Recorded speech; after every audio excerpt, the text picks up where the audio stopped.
Уважаемые казанцы и гости нашего города, вы стали пассажирами необычного вагона. Ой, у нас эскизов было. Это хотели зеленый цвет покрасить, темно-зеленый, светло-зеленый, потому что не был. А мы покрасили цвет мира, голубой цвет мира был.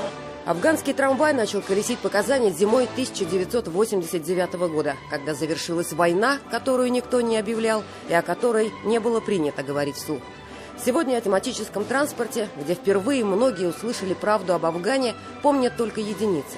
Сам вагончик уже давно сдан на металлолом. Нет и трамвайного депо номер 2. А вот дело, ради которого он появился на свет, все так же живо и 31 год спустя. В Афганистане, в черном тюльпане, с водкой в стакане мы молча плывем над землей. В трамвае звучали афганские песни, водителями были сами воины-интернационалисты. Касса для сбора средств установлена и в нашем вагоне. Все собранные средства будут перечислены на счет 700-145 для строительства памятника.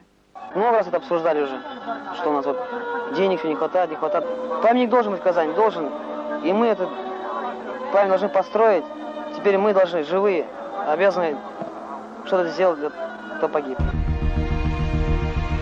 Памятник афганцам появился в Казани через 22 года после начала сбора средств в трамвайчике цвета мира. В 2000